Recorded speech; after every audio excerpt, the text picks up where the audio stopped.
اعوذ باللہ من الشیطان الرجیم بسم اللہ الرحمن الرحیم۔ یہاں پر موجود تمام لوگوں کو السلام علیکم۔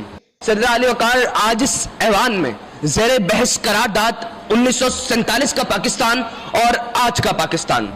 صدر اعلی وقار میں سوچتا ہوں اگر اس ایوان میں دیکھتی آنکھیں اور سنتے کان موجود ہیں تو میرے دوستوں آپ سب کو 1947 کے پاکستان اور آج کے پاکستان میں واضح فرق نظر آتا ہوگا۔ صدر اعلی وقار 1947 کے پاکستان کا مسلمان پاکستان کی ترقی، وطن کی ترقی اور تعمیر میں حصہ لیتا تھا، اور آج کا مسلمان اپنی ترقی کو پاکستان کی ترقی پر فوقیت دیتا ہے۔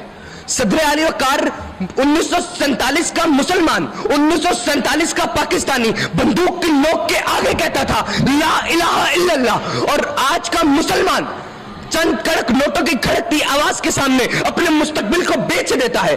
صدر اعلی وقار 1947 کا طالب علم اور نوجوان وطن کی آزادی کو اپنی آزادی سمجھتا تھا، اور آج کا نوجوان اور طالب علم بائک پہ سلنسر لگا کر گھومنے کو اپنی آزادی سمجھتا ہے۔ صدر اعلی وقار سچ بات تو یہ ہے کہ 1947 کا مسلمان حب الوطن تھا اور آج کا مسلمان حاریہ وطن ہے۔ جی ہاں، صدر اعلی وقار حاریہ وطن ہے، اور اس ملک کی اس حالت کے لیے صدر اعلی وقار کوئی بھی بری الذمہ نہیں، کوئی بھی بری الذمہ نہیں۔ جبھی تو کسی نے کیا خوب کہا ہے، تیرے اعمال سے ہے تیرا پریشان ہونا، تیرے اعمال سے ہے تیرا پریشان ہونا، ورنہ مشکل نہیں مشکل کا آسان ہونا۔ تو پورے عالم پر کرے حکومت اے مسلم، اگر تو سمجھ جائے اپنا مسلمان ہونا۔ صدر اعلی وقار مجھے اس بات کو کہتے ہوئے خوشی ہوگی کہ 1947 کے پاکستان اور آج کے پاکستان میں کچھ نہیں بدلا تو وہ میرے ملک کی فوج ہے، میرے وطن کے نوجوان ہیں، کیونکہ صدر اعلی وقار 1947 میں بھی میرے وطن کا فوجی اپنی جان قربان کرنے کو تیار تھا، اور آج بھی پاکستانی فوجی اپنی جان دینے کو تیار ہے۔ 1947 میں راشد مناز تھا تو آج کے پاکستان میں مریم مختار ہے۔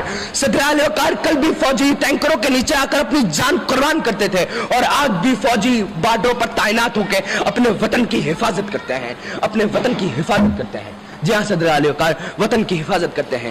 جب بھی تو ہمارے ملک کی فوج کہتی ہے اگر جرم ہے وطن کی مٹی سے محبت، اگر جرم ہے وطن کی مٹی سے محبت، تو یہ جرم سدا میرے حسابوں میں رہے گا، تو یہ جرم سدا میرے حسابوں میں رہے گا۔ لیکن صدر اعلی وقار میں کوشش کروں گا، میں اس وطن کے لیے کام کروں گا۔ صدر اعلی وقار آج اس ایوان میں اپنے دشمنوں سے آنکھیں ملا کر کہنا چاہوں گا، جس دشمن نے میرے وطن پر میلی نگاہیں ٹکا رکھی ہیں، ایسی نگاہوں کو ہم نوچ لیا کرتے ہیں۔ اپنے دشمنوں کو کہنا چاہوں گا ابھی غنیمت ہے صبر میرا، ابھی غنیمت ہے صبر میرا، ابھی لبالب بھرا نہیں ہوں، وہ مجھ کو مردہ سمجھ رہا ہے، میں ابھی مرا نہیں ہوں، ہے اس کی عادت ڈرا رہا ہے میری فطرت ڈرا نہیں ہوں۔ صدر اعلی وقار آج اس ایوان میں اپنی تقریر کا اختتام کرنے سے پہلے اپنے ملک کے نوجوانوں کو مخاطب کرنا چاہوں گا اور کہنا چاہوں گا اس عالم کی طاقتوں سے بڑھ کر، اس عالم کے اوزاروں، بچیوں، شمشیروں، چاقوں اور خنجروں سے بڑھ کر طاقت تمہارے پاس ہے، اور وہ طاقت ایک قلم کی طاقت ہے، ایک سیاہی، ایک دوات کی طاقت ہے۔ تم اس قلم سے وہ آج کے پاکستان کو 1947 کا پاکستان بنا سکتے ہو۔ یہ قلم تمہاری مدد کرے گا، یہ قلم تمہاری مدد کرے گا۔ صدر اعلی وقار اپنے تقریر کے اختتام سے پہلے چند مخصوص اشعار کہنا چاہوں گا، ذرا غور فرمائیے گا۔ میرے وطن کے اداس لوگوں، نہ خود کو اتنا حقیر سمجھو کہ کوئی تم سے حساب مانگے، نہ خود کو اتنا قلیل سمجھو کہ کوئی اٹھ کر کہے تم سے وفائیں اپنی ہمیں لگا دو، وطن یہ اپنا ہمیں تما دو۔ اٹھو، اٹھ کر بتا دو ہم کو، ہمیں سارے اہل ایمان سارے، ہم میں نہ کوئی سرم قطع ہے، ہمارے دل میں بس خدا ہے، ہمارے دل